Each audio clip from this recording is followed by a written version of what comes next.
In the past few years, we've heard the term free agents and been told we would all need to become one in order to succeed. The recent economic structures have helped to promote this concept as reality. Where do we get the tools to take control of our career path in the present and future? Welcome to The Career Confidant with your host, Marie Zimenoff. Marie and her guest experts are here to provide you with the tools you need to move forward and achieve your career goals. Now, here is Marie Zimenoff. Welcome to The Career Confidant, and good afternoon if you are tuning in live. If you've downloaded the podcast, thank you. And we are so happy to have you listening in to The Career Confidant. This is your host, Marie Zimenoff.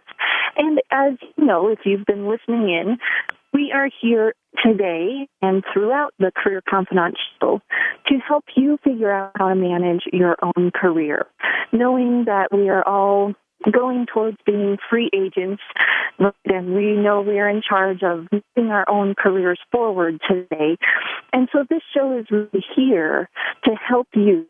And each week I will share my experiences helping thousands of professionals advance their career and bring in industry leaders to provide career intelligence to help you stay ahead of the curve and moving forward in your career. So we're all about you, and we enjoy getting your comments and your questions both at getcareersmart.com, and the blog is there with our Get Career Smart tips, as well as if you always have anytime have a question or a comment, you can write to me at Marie, M-A-R-I-E, at astrategicadvantage.com with those questions or comments. Now, today, we are going to be talking about branding again, and we've talked about branding a couple of times during the show, and really what is a brand and how do you build one for yourself. And so if you haven't listened in before, really the idea of branding is that you have a clear idea of what value you want to bring to an organization, how you're unique, what strengths you bring. And then also the other side of the brand is knowing what an organization is looking for, knowing what their problems might be, and who your target audience is. And the branding is the ability to share your unique strengths and qualities and skills in a way that shows how they meet that target audience's needs. And so a lot of times it is marketing people who have that expertise. And today I have a very special guest joining us, Ruth Pankratz, who has her MBA and has done a lot of work in marketing and then transferred over and also does resume and LinkedIn profile and all of those career documents with individuals. And so today, Ruth and I are going to be talking about the 5 branding mistakes that we see most job seekers or career changers or even people who are looking to advance make. And so, Ruth, thank you for joining us today. Well, thank you, Marie. I'm very pleased to be here. And it's fun to talk about the top 5 branding mistakes because it's something that we can all look and correct and change and adjust in order to improve our image and improve what we're trying to communicate with others. So I'm going to jump in and start talking about those top 5 branding mistakes. And the first one is age. And how are you aging yourself? For example, it might be through your thought process, your self-perception. Are you ready to learn those new skills? Or are you intimidated by, potential peers or just not ready to learn something new? Also, how are you dressing? And what do you look like on paper? So the age can be a big factor. A second factor can be aim. Is it clear where you're adding value to the organization? Do you have a clear goal on what you want to do with your career? Do you know the companies you want to work with? Are you ready to have the skills that are necessary for that aim? And one of the general things that comes up is a lot of times we as people have a tendency just to say a general statement. For example, I've increased revenues, or I'm a business expert. But what does that really mean? And can you qualify that and quantify that and show through training that you've got those particular skills or expertise? A third branding mistake is image. What's the first impression you're giving people, both on paper and person? Are you dressing appropriately? Does your resume read smooth and easy for whoever you're sending that document too, or does that information come across in a different way than intended? Your LinkedIn profile is really interesting too. That social media, your picture, your content's there. You need to make sure your image is coming across the way you want it to.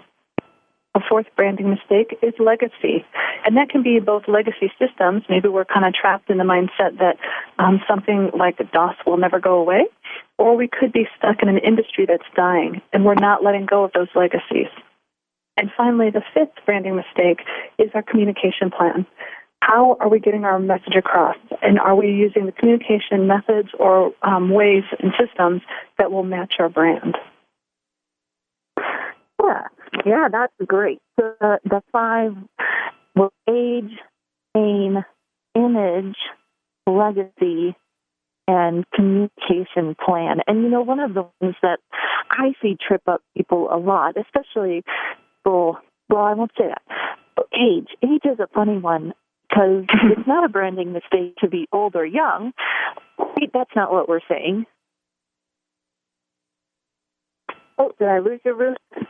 Nope, I'm still here. And you're correct, Marie, with the age. It doesn't matter your true age. It's just how are you coming across with that.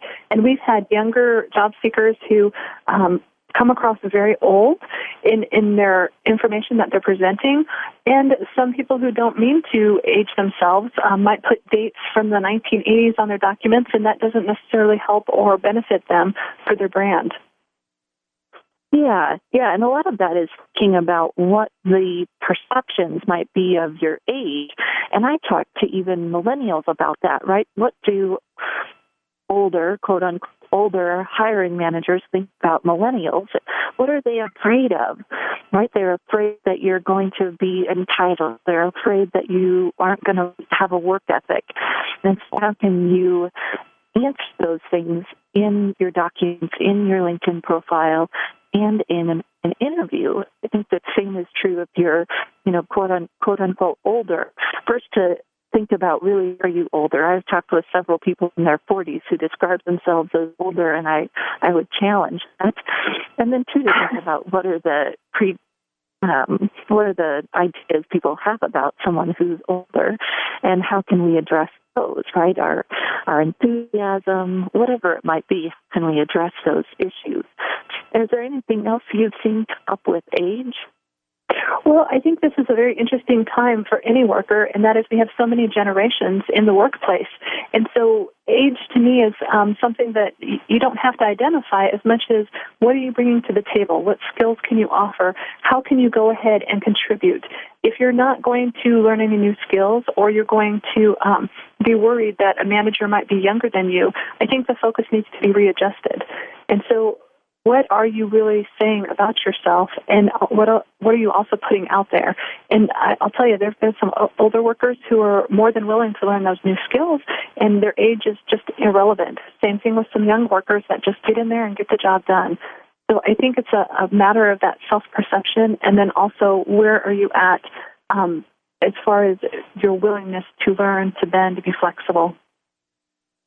Yeah, which takes you right into AIM, right? Instead of focusing on our age or even years of experience, right? Sometimes that drives me crazy when people highlight their years of experience at the top of the resume, because really the AIM is how are we adding value, and how can we add value tomorrow, right? Absolutely. And with that AIM, you've got to be clear where you're going. You can't simply just assume that you can put all of your information on one document and people will pick out the best parts of you.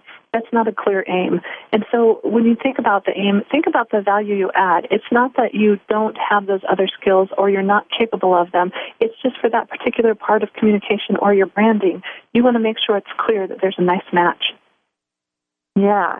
And listeners, if you're thinking that your name may be a little fuzzy, we did a show in late January, early February, totally on career focus. And the branding session that we did in February also goes through kind of the basics of your brand in terms of what skill sets are you using, what's your unique value, and then what types of companies or industries you targeting. And that's the foundation of your brand, really is that aim. And then from there, go ahead, Bruce. Oh, no, I was just saying, absolutely. I agree with you, Marie. That's perfect.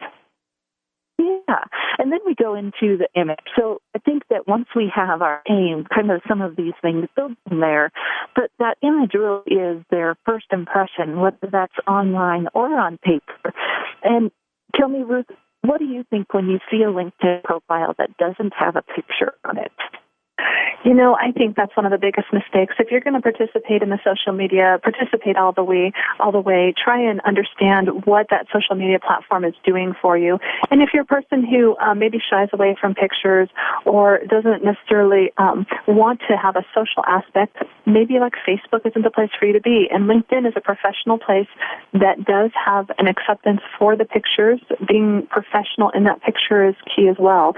We don't want to have, a picture of our fluffy cat on LinkedIn. That's not exactly the social media platform for it. So your image is really important to your brand, and you don't want to make a silly mistake by being too playful or being too serious.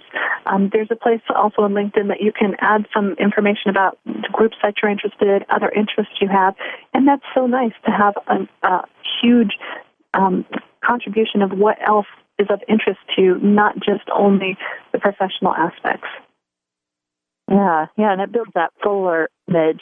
And then the next one, legacy.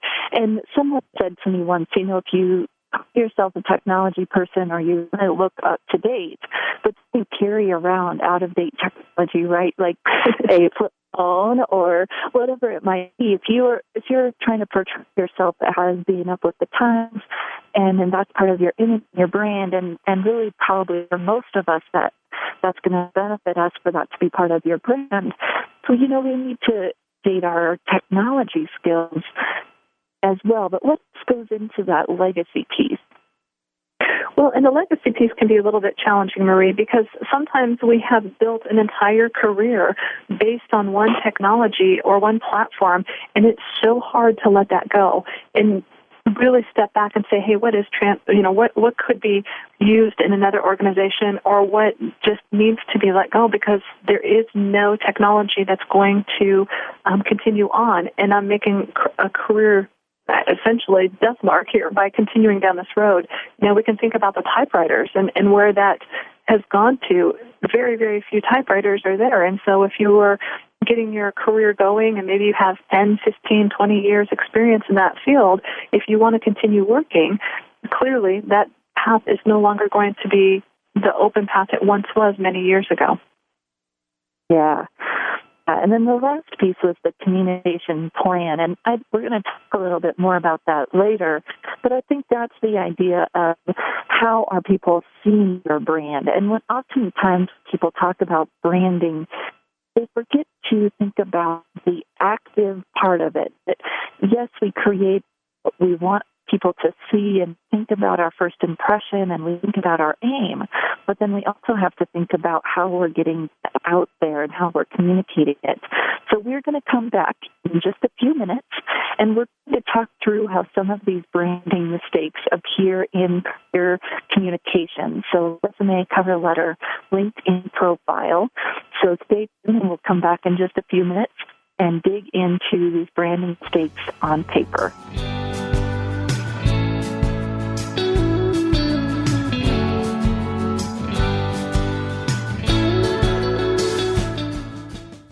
You know that the career landscape has changed and that you need to be proactive about managing your career. You can have the foresight, skills, and confidence you need to take charge of your career and seize opportunities. A strategic advantage and career expert, Marie Zimenoff has helped thousands of leaders like you get focused, get found, and get hired.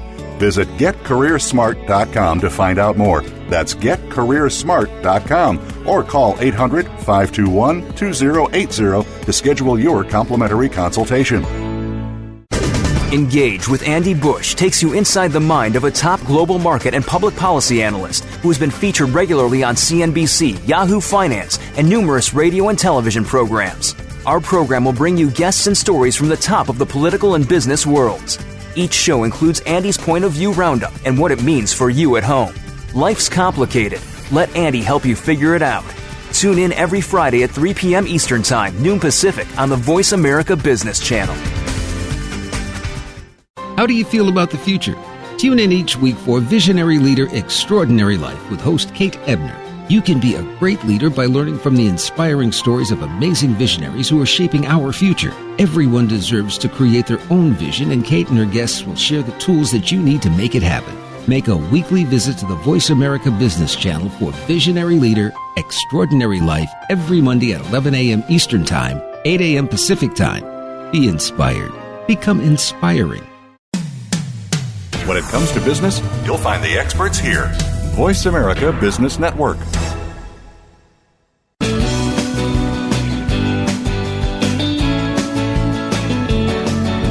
You are tuned in to The Career Confidant with Marie Zimenoff. If you have a question or comment for Marie or her guest today, please call 1-866-472-5790. That's 1-866-472-5790. You may also send an email to marie@astrategicadvantage.com. Now, back to The Career Confidant. Well, welcome back to The Career Confidant. And we are talking today with Ruth Pankratz, who is a marketing expert and a career professional. And we're talking about the top 5 brand mistakes. And we've talked a little bit about these 5 mistakes in general: age, aim, image, legacy, and the communications plan. And now we're going to talk a little bit about how these look on paper. So in your resume, in your LinkedIn profile, how might some of these mistakes be showing themselves? And what might you look for in your documents or profiles to see if you have some improvements to make? So, Ruth, what are some of the top mistakes that you see? Let's start with on a resume. Some of the ways that you see people teach themselves on a resume. Well, I think first and foremost, we forget that we're our own product. We're selling ourselves. And so your resume really is a marketing document. And just like any other product, you talk about the benefits. You don't want to talk about deficits or areas that need to be developed. And so when we think about the career professionals and they have a resume or any sort of document that they're handing out, you want to think about a couple things, such as, am I aging myself, or am I putting out a bad image? Maybe the font size is too large or the font is too small. Think about what is proportional and what is a good reflection on you. There's been lots of talk these days about color on resumes, whether you should use it or not. Well, maybe if you're a person who's going into that graphic industry and there is more of a understanding within your peers that color is part of who you are, you want to incorporate that.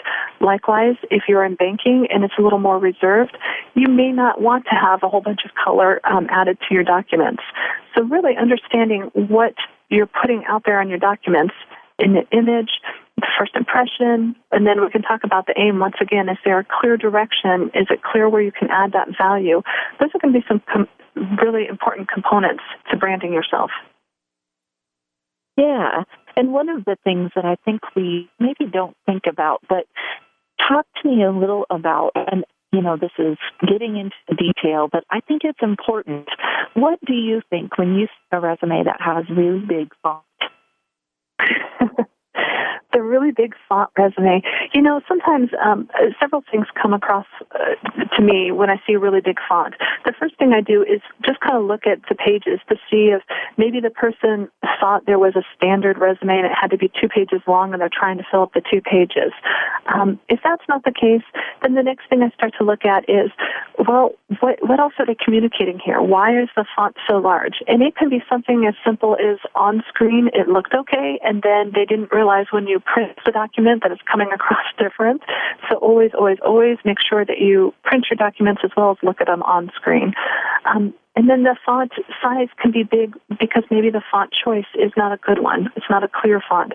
So making sure that the font is legible is important as well. And I know a lot of people want to differentiate their brand by, maybe using a Gothic font or some sort of font that's non-traditional. However, there still has to be, at the end of the day, an easeability of reading the documents. Yes, you want the documents to be unique. Yes, you want the documents to brand you. But at the end of the day, somebody is going to read it. And so you want to make sure it's legible. Having a font that's too big is just as irritating to our eyes as having a font size that's way too small. Yeah, and it's sometimes hard to find that happy medium. So I like that idea of printing it out. And if your font's too big, you can come across as lower level than you might want to, because that's typically who uses big fonts, like you said, to fill the page is maybe someone who doesn't have as much experience. And so I've seen that on several documents where it just doesn't come across at the level that I think they want to be at. And it's an interesting small detail that I think makes it a big difference. Absolutely. And I've seen some great one-page documents that are on brand, they're professional, they look great, and they have wonderful content. And so it doesn't matter that it's 1 or 2 pages. Let's not let that become the focus here. I think the focus is communicating the value you can add in a nice, tangible way for the reader. Yeah. And then thinking about and even like some of the easy things about our documents, what is your email and even your phone number? I see a lot of people that still use the parentheses around the first 2 numbers of their phone number. And today that is kind of a fishy thing, right? We don't need those parentheses because that's not an optional dial now. Right? Most of the time we're dialing all 10 digits. Correct. And, it goes, there are things that go out of style with these resumes and out of style with any sort of branding. And it's not just the phone number. It also has to do if somebody has an objective on their resume. Some of these older techniques that really do date you are probably not the best branding strategies for a serious job seeker to use. Yeah, and you were talking about the objective, and I think just that word has gone out of style. Of course, we still want something at the top that shows what our aim is. But today, that's more of a line and or a professional summary, right? Absolutely, absolutely. And when you think about how you're presenting yourself on paper, remember all those 5 branding mistakes can come out. You can age yourself, your aim can be unclear, your image can not be a good first impression, and even some of those terminology or the words you would use adds to a legacy issue as well. Yeah, to make sure that you're communicating the right technology. And what I've come across with a lot of people in the legacy category is that they're talking a lot about a technology that they want to get out of. And if you want to get out of printing, that your resume is full of that verbiage. Guess what your brand is. Absolutely, absolutely. And, other things, if you look at some of the current resumes, some of the trends is to write out the word million. In the past, some people would add all those zeros and think that it would attract the eye or add to the weight to their documents. But what it really does is it starts to detract. So those outdated words, using formats that just aren't conducive to the reader, all those things could be some really bad branding mistakes. Yeah, now let's talk a little bit about the image problems that might come up. And when we did this with a group of career professionals, one of the image problems that they saw was using a functional format, meaning that the experience is listed at the bottom and that all of the skills and or accomplishments are grouped by skill set, but taken out of the context of where they happen. And what do you see as some of the issues with building kind of resume? Well, I think the type of resume you use, it should support what your aim is, what you're trying to project. And I think the bigger thing is making sure that whoever is going to be receiving the documents, that adds value to their reading. And so when you use a chronological resume, which is the most traditional, or you use a functional resume, if you're not highlighting how you're adding value, a functional resume can fall flat on its face, and it can show that there are issues within your work history. Likewise, a functional resume can be great if you have some of those gaps, if there's maybe you want to use some of the skills from previous years and you want to showcase that talent that you have or those abilities you have. The functional resume can make a lot of sense. Yeah, but I think the important thing there, as you said, is audience, right? There are some audiences where a functional resume is just not going to fly, mainly federal types of jobs, even federal contractors, more traditional types of organizations aren't going to like that. And one of the things I've seen is administrative professionals, for some reason, the functional format does not go over well with hiring managers. Are there any other specific that you've seen the functional format work or not work? Well, I think the functional works great for somebody who's entering back into the marketplace. Some of us may have raised families or taken care of family members, and we have that little gap, or we've been switching industries, or we're switching our job aim. Sometimes that functional resume is exactly what we need, and so that makes complete sense. Once again, you want to make sure whatever you create, whatever documents you're using, that your brand is coming through clear, your aim is coming through clear, and that you are using only the information applicable to that particular job. So we all have lots of skills and talents throughout our career. But a big mistake is to list everything and assume the person who's reading it is going to pick and pull out those right talents that they need. Look at whatever the job opportunity is, consider what skills are needed for it, and then selectively brand yourself, whether you're using functional or chronological, to understand how the reader is going to see your value quickly. And sometimes it works for job seekers to set out both a functional and chronological resume, and then it's instantly easy to see once you have it on paper, oh, I look much better this way than I did this way. Yeah, and I think this may be an area where you and I differ, because I'm not so high on the functional resume and to necessarily hide gaps, mostly because I've seen a chronological resume be able to hide those gaps because it spreads out the years on paper, whereas a functional kind of shoves them together at the end and makes the gaps and dates pretty obvious. So I think it is building both and looking at it, or really thinking about what are you trying to show. And if you're trying to show experience and growth, then a functional probably won't show that. If you're trying to show skills, but not necessarily where you earned them or where you got them, then the functional can work. And usually for low-level positions, I don't see a functional work very well for any type of manager, director, or above positions. But let's move on here to talking about LinkedIn profile a little bit. So the LinkedIn profile is kind of a struggle, and we've talked about the picture part of it. But in your summary, some of the same things you want to get across, do you see any other branding mistakes that people make in the summary of their LinkedIn profile, or what are the ways that these 5 branding mistakes show up in a LinkedIn profile? Oh, yeah, the branding mistakes. You know what? It's the LinkedIn profile. It's anything that you're creating content around yourself. And so one of the most common things I see on LinkedIn that I feel are big mistakes are having a summary that is very, very generic. Good at business. I mean, how more generic could you get than that? That doesn't tell anything about who you are, what value you add. Another way that we can make mistakes on LinkedIn profiles is having a summary that maybe detracts or is too generic. And we say things like business expertise, increased revenues, but we have nothing tangible or quantifiable around that. Everybody has accomplishments. Everybody has done something great in their career. And so that's what needs to be brought to the forefront. When you talk about the summary of the LinkedIn profile, that's a great time for people to learn just a little bit about who you are and what you can bring and your expertise that you have. Use it to your advantage. It's a great place for people to just kind of get that first understanding of who you are and what you can do. Yeah, good.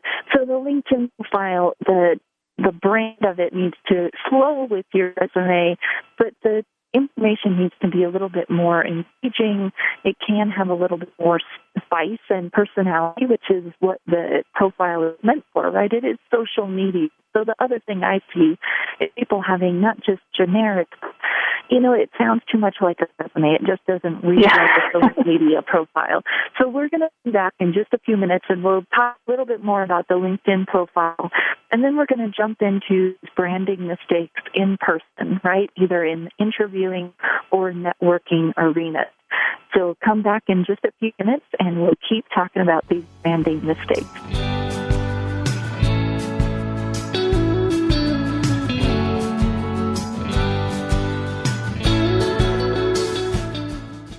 Are you looking for innovative ideas on how to achieve your financial dreams? Tune in to Empirical Investing Radio every Thursday afternoon at 2 Pacific, 5 Eastern on the Voice America Business Channel. Join certified financial planners Ken Smith and Ethan Broga to learn how you can obtain financial success. You'll be entertained while you discover techniques to alleviate your financial concerns. Empirical Investing Radio every Thursday at 2 Pacific, 5 Eastern on the Voice America Business Channel.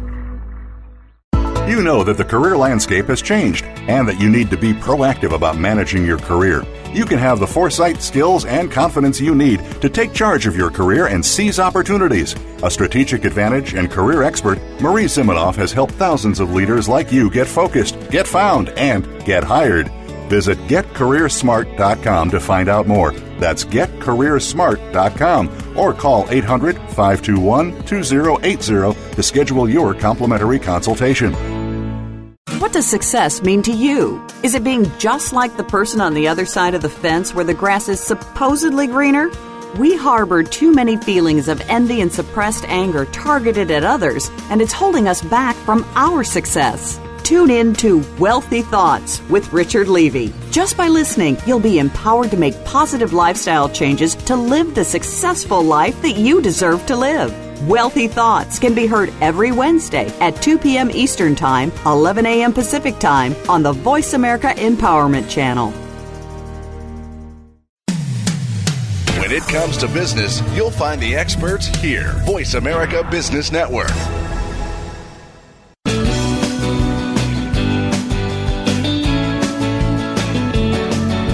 You are tuned in to The Career Confidant with Marie Zimenoff. If you have a question or comment for Marie or her guest today, please call 1-866-472-5790. That's 1-866-472-5790. You may also send an email to marie@astrategicadvantage.com. Now, back to The Career Confidant. Well, welcome back to The Career Confidant, and this is your host, Marie Zimenoff. And today we have Ruth Pankratz with us, who is a marketing expert and a career content developer, content materials person, and she has been talking with us about the top 5 branding mistakes that people make when they are communicating with employers or even just communicating their brand to hopefully build their career. So we've talked a little bit about the 5 mistakes in general: age, aim, image, legacy, and communication plan. Then we've talked through how they can appear on a resume. And just before the close of the last segment, we were talking about LinkedIn and how the summary needs to differ from that resume. And I kind of talked about how it can be a little bit social, and Ruth was talking about how you can get some accomplishments in there, right, so people don't have to scroll down to the experience to see some of those top things. Ruth, what do you feel about a call to action in the summary? If one's job seeker, or maybe even if they're not, what kind of call to action people put in that LinkedIn summary? So, Marie, great point. I think it's all things on LinkedIn. This is where some of the biggest branding mistakes can happen. If you're happy at your job, you can have a LinkedIn profile, you can tout your skills, and you can communicate that you're happy at your organization. If you're looking for work, you can definitely tell about your skills, and you can have a call to action, which is contact me. I'm ready to work. I'm ready to help out your organization. And so that summary can really tell a lot in just a few words about what your intent is and what you're trying to do. Now, keep in mind, some people are employed. They don't want their employer to know that they're job seeking, and so you can still say that you like your organization. Maybe you don't kind of flash on the love words as much as you would if you were truly not wanting to move. Maybe you kind of tone that down just a little bit. However, putting on there that you're seeking jobs when you're happily employed is going to have bad results or potential bad results. And the same thing if you talk about your great skills and then at the end you have no call to action. People they'll read the profile and may not know that you're looking for work, and so you won't get any traction from that either. This is a great opportunity in social media to be able to put out there what you're looking for, some intent, and make sure your branding's on and get great results. Yeah. So I've seen a profile where it says, what's next? I'm looking for my next opportunity, or something where it's not, that's the thing I see sometimes is that people sound desperate, and you've got to walk that fine line between a good call to action and sound like, please contact me, I'm desperate for work. Absolutely. Yeah, which is a hard line to walk, but having other people read what you've written and really looking at, is this a good call to action, or does it sound like I'm desperate? And And I think that the other thing you said is that, you can say these things in not so many words. And people need a short summary for one reason or another, but it's okay to have a longer summary, especially if you're job seeking. I think that longer summary can help highlight your skills, help highlight your accomplishments before people get into the experience section of the profile. Are you on board with that, or do you like short summaries better? I think once again you go back to how you can brand yourself. And if you're a person who says you're very concise and you can get your message across and be very concise and you don't use all the words, I think that's okay. I also think if you're a person who has a lot of information or value to add and you want to use all the space and every character space that you have, that's great too. Just be mindful of the reader. And so if you need to break up the verbiage a little bit, some paragraphs, maybe some bullets can help. All of that would allow the eye to easily read over your profile. The only thing I would ever advise against is having a profile that's one huge paragraph and doesn't really say anything. Yeah. Well, so before we close out on this LinkedIn profile, the other issue I see people have with LinkedIn is AIM. AIM is a big one on LinkedIn because it can create 3 different resumes, say 3 different things, but on LinkedIn, you need to only have one profile. And so you've got to figure out a way to tie things together in a packaged brand for LinkedIn. And I tell people that if your things are too disparate that you can't pull them together on LinkedIn, then we may think about working on your focus at a little bit deeper level, because you're going to have a hard time with your career advancement if you're all over the map. And, there are Renaissance personalities out there who do some of that. But if you're really looking for a job, you probably need to pull it together and package that brand for an employer, not just on LinkedIn, but to improve your job search. So if you're struggling with LinkedIn, wishing you could have multiple personalities there, we might think about going to the beginning and working on that focus, that foundation. So let's move into talking about some of these branding mistakes in interviewing or networking. So how have you seen age play into people networking and or interviewing, and maybe even playing against them a little bit? Well, Marie, you bring a great point. It's not just the content that's on paper. It's what we're doing in person. And we make some of these branding mistakes. And some of it is just that unawareness, and some of it is bad intentions. So one of the biggest things that I'll see or hear is, I have a networking event. And no thought process through as to who to meet, who to talk to, and what to even talk about. So having somebody show up at a networking event, not being able to introduce themselves, not being able to have that elevator speech, so to speak, and then also not caring who they're networking with, and then thinking the networking event was an awful mistake or a waste of time. Okay, so having that plan, and maybe that falls into the lack of aim in someone's brand. And some of the things I've seen dealing with age, they're superficial. And I hate to admit times that we live in a superficial world, but I had a client was interviewing, had been interviewing for a couple of years, and they had been working and then got laid off, and so had been interviewing unemployed for about a year and not ever getting the job, go through multiple interviews and not get the job. And they had graying hair, right, like half graying hair. And I didn't want to say that they needed to dye their hair. I just didn't want to believe that we lived in that world. But someone else did, and someone else did say that. And what do you think happened? Probably about a month after that client dyed their hair. Oh, I'm sure they got more interviews, and I'm sure it could be 2 things, Marie. It could be also that person's self-perception with their dyed hair made a difference, too. That confidence might have gone up. Maybe it's not just the hair dye. And I agree with you. I think it's a sad world that we would be that superficial. But I do think that the truth is how you're coming across, how confident you are, what you're interviewing for, that aim can make a big difference. Yeah, the aim can make a difference. And that's what I talk to people. They say, well, I don't want to dye my hair.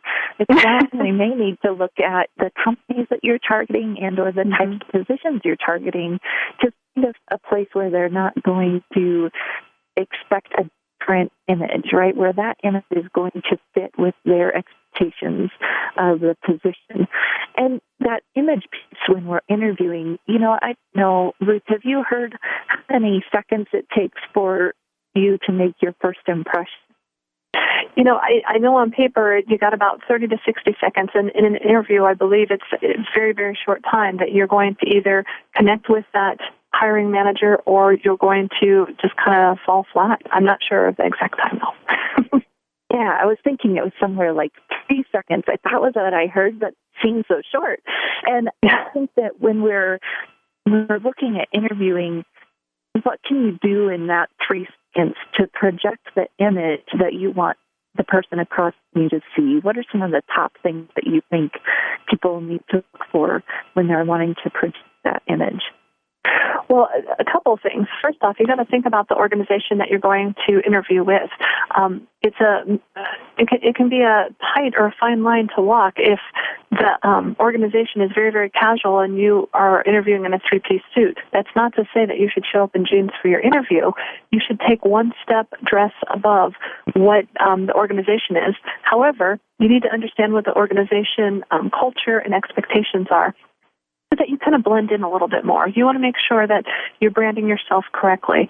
The other thing when you're on the interview is you've got to make sure you've got such a short time to make that good impression. Make sure that you've rehearsed or you've practiced a little bit for that interview. You'd hate to go into an interview and go, wow, you guys make widgets here? I had no idea. That makes it look like you haven't done any research. You have no idea how you're going to add value or what the organization even values. Yeah, and we were talking about this earlier. People will often say, well, Marie, I want to sound rehearsed. And I'll say, well, Aunt, do you want to sound unprepared? Because those are kind of your options, right? You're either going to sound like you've practiced or you're going to not be prepared for the questions that they ask. And I think if you practice enough, you can not sound so rehearsed. But I guess I would rather that you sound rehearsed than not be prepared to answer a question. Do you find that most hiring managers think the same way? Oh, I agree, Marie. I think they would much rather somebody be prepared for the interview than somebody be unprepared. And when you're starting to rehearse, one of the other great things that can come up is the way the organization operates. And so, for example, if you're a candidate who hates to mess with Twitter, you cannot stand it, you should understand that maybe in that organization, that's a huge value. And so you don't want to misstep because your brand is not a match for the organization's brand because you didn't do your research, because you didn't prepare. And so all that preparation will help you avoid those branding mistakes. Yeah. And when we're talking about networking and interviewing, I think that's where part of the communication plan part comes in too. How are you communicating with the people up into that interview or networking up meeting? And then how are you connected with them afterwards? And I know that some of that is starting to shift. And I had a client and he interviewed and I said, I like to send a handwritten card. And he said, I did a little bit of thinking about that and I just sent them an email. Seemed like it was a better fit for my organization. And he was in the technical field. And so I said, sure, that sounds like you had a conscious decision about why you did that, both based on your own brand and the expectations of your target audience. And so thinking about how we're communicating, how are you networking with people? Are you building those relationships? That's really part of that communication plan of getting your brand out, right? And sometimes people forget about that. Absolutely. And you don't want to sit at a networking event and say, oh, yeah, LinkedIn, I love it. I use it all the time. And the person goes and tries to connect with you on LinkedIn and you don't accept their invitation. You got to walk the walk. You got to talk the talk and understand how you can use these things to your benefit. Definitely. So in what ways have you seen legacy come up when someone is interviewing and networking? How do we get ourselves in trouble talking about things that might make us look like we're not up to date? Oh, that can happen a lot. The networking can be a little tricky only for the sheer fact that the conversation can bounce in a lot of different directions. And one of the ways it can bounce is talking about a legacy system or talking about just the things in the past. And if that is a time of your life where you have great feelings around it and you're really happy, you might need to curb that enthusiasm a little bit so that it doesn't seem like you're stuck in that past thought process or that those were the greatest years of your life, because life is happening now as well. So if we were to talk about typewriters, we'll go back to that example again, in the conversation, meanders down that road of typewriters, you can say, oh, it was such a wonderful thing, and talk about it and have some enthusiasm. However, bridge that gap. I now understand the value of computers, and isn't it a good thing that we had those typewriters leading us to where we are today, so that you're not stuck in that legacy of that's where the best of everything was, and that's where I have my expertise, and that's where I wish I could live, because it's moved on. Yeah, good.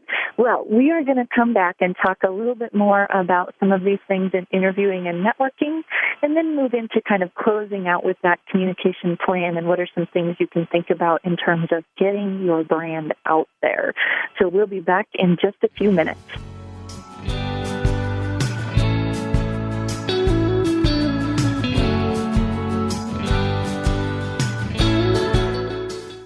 You know that the career landscape has changed and that you need to be proactive about managing your career. You can have the foresight, skills, and confidence you need to take charge of your career and seize opportunities. A strategic advantage and career expert, Marie Zimenoff has helped thousands of leaders like you get focused, get found, and get hired.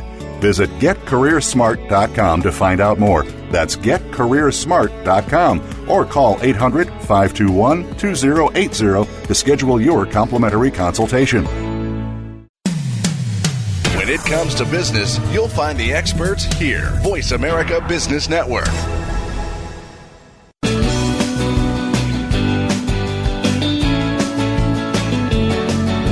You are tuned in to The Career Confidant with Marie Zimenoff. If you have a question or comment for Marie or her guest today, please call 1-866-472-5790. That's 1-866-472-5790. You may also send an email to marie@astrategicadvantage.com. Now, back to The Career Confidant. Welcome back to The Career Confidant, and this is your host, Marie Zimenoff, and today we had Ruth Pankratz with us. And Ruth, I just want to give you a chance here before I close up the show to share how people can get a hold of you, how people can get in touch with you if they've been interested in what you've been talking about today. Oh, thank you, Marie. So I own a company, Gabby Communications. That's Gabby Communications.com. You can read about me there. I'm also in LinkedIn, Ruth Pankratz, and so you can look me up that way. I'm happy to connect with people and happy to help them in any way that I can. Awesome. Well, thank you so much, Ruth. And, if you've been listening, you've heard the 5 branding mistakes that Ruth was sharing with us: age, aim, image, legacy, and communication plan. And we talked about those a little bit on paper, right? Looking at your resume and how are you coming across? Do you look the right age, the age that you want to look, right? And that doesn't mean that we necessarily have to look 10, 20 years younger. I actually think that can hurt your brand on paper, too. If you only show dates back to 2000, and then you walk through my door and you're 50, I'm wondering, wow, where is the other 20 years of experience? And so how can you build an image on paper that is in concurrence with the brand that you want to share, right? That is, it's genuine. It is what they're going to see in person as well, while not getting yourself into some of those traps. So think about that on paper. Are you clear where you're adding value? That's the aim part. And are you clear about who your target audience is and what their problems are? Because our documents need to address that. And then image, especially on paper, what's that first impression? And some of that has to do with silly things like formatting, font size. So print it out and look at it. Show it to some other people. Does it come across with the right image? If you're an executive, does that document look like an executive document? And some of the silly formatting and font things can make you look younger, less experienced, all of those things that aren't going to be good for your brand. And then legacy. Are you using technologies on your resume that maybe are things you're trying to get away from? Well, then start to weed them out of the document. Are you using communication systems in your communication plan that are going to help you get seen? And on your resume, are you getting your resume out there in a way that will get you seen? And a lot of that today is social media. And last week we talked with Barbara Stefani about Twitter. The week before that, I did a session on social media and what social media platforms you might want to choose for your communication plan. And so let's talk about the communication plan a little bit, because branding is a proactive, active process, and communicating your brand is a big part of that process. So thinking about who your target audience is, and then what ways do you want to connect with them? Are you going to connect with them through social media? If so, which mediums are you going to use? Right? Are you going to use Facebook, Twitter, Google+, LinkedIn? And you can do an assessment of those to decide which ones you're going to use. Then how are you using your existing network? How are you using niche networking opportunities, right? Ones that are focused on your industry or your job function. And then are there some more general networking things that make sense? And then associations and your professional ties. How are you using those? And then does it make sense for you to do some other things like write articles, blog, do some public speaking or video, all of the communication options that you would see in any marketing plan? Think about how those fit for you and how they'll connect with your target audience. So you're looking for that sweet spot between what works for you and what does your target audience pay attention to. And what is realistic for you, right? We don't need to start trying to take on 10 different modes of communication. Then we'll probably wear ourselves thin and our brand will be diluted and we won't be able to be consistent, which is one of the most important things in any of these communication options. And then the last thing we'll be thinking about, what content do you want to share on each of those channels that really connects with your messages and your audience. So that's the communication plan. It's looking at what mediums you want to use, what makes sense for you, what makes sense for the audience, and then what messages do you want to share that connect your skills, your values to the organizations that you're looking at. So hopefully you've been following along with us at getcareersmart.com, and we've been blogging there every week telling you what the show is that's coming up, and then providing you with the Get Career Smart tip. And so the Get Career Smart tip today was that branding is active, and I hope that you'll get engaged in the act of branding yourself. Please feel free to reach out to me, Marie Zimenoff, at Marie, M-A-R-I-E, at astrategicadvantage.com to keep moving your career forward and taking control of your career.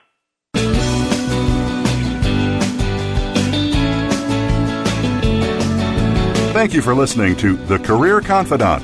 Marie Zimenoff will return again with another terrific guest next Monday at 6 p.m. Eastern Time, 3 p.m. Pacific on the Voice America Business Channel. Be sure to join us then.